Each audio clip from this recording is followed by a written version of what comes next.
I'm here with Jason, and I know Jason as a creative octopus. Can I say that? Yes, many tentacles. Exactly, because I know you do like audio work and studio sessions and video, and what else do you do?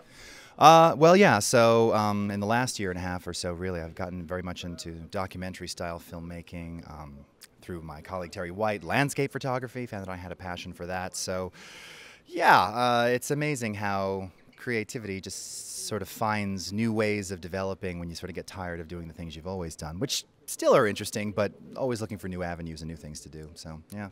When did you start creating? Well, you know, Serge, way back in the day. A very young age, and that was really centered around music. I was a concert pianist for many years when I was a youth. Yes, yes. Playing classical only, no jazz, whipping the hands if you played out of tune, that kind of thing. And then got into video, and, in the early video days, videotape days, obviously, assembly-style editing, even worked for a TV station in the late 80s doing U-matic 3/4-inch editing, Yeah, it's very old school. And photography was always sort of a passion, too, but I didn't ever have any great gear or any real teaching at that time. But yeah, really, from a very early age on, I was just always kind of inspired by the things around me to try and do something different. So I wonder though, you're basically creating every single day, and inspiring people as well, which is also sort of like creating. Yeah, sure. But what would you do if one day people would take that away and you wouldn't be able to create anymore? Oh man, that would be a very sad day. It's really hard to estimate, even when you're not consciously doing something, how your mind is working. And I know working for the same company and doing very similar things, we're always thinking of new ways to show something, to tell a story, right? Yeah. And even something as simple as telling a story is some type of creation. So yeah, what would I do? I would be like Gollum, crawling the caves, looking for my precious. All right, let's not take away his precious then. I don't want to see that. Where do you get your inspiration, your ideas from? Well, I'm a bit of an old school cat, as evidenced by my 1972 era sideburns.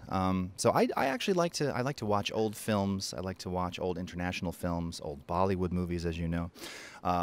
Music, again, I started in classical, but I'm very fond of sort of classic slow jazz from the late 50s and early 60s, not bop, even early rock and cover art. For instance, I went to a store here in Amsterdam the other day, Concerto on the Utrechtsestraat, bought some 45s. Wow. I can't play them anywhere, but the cover art was so amazing. The fonts were amazing. Of course, those were actually set back in those days, letter set.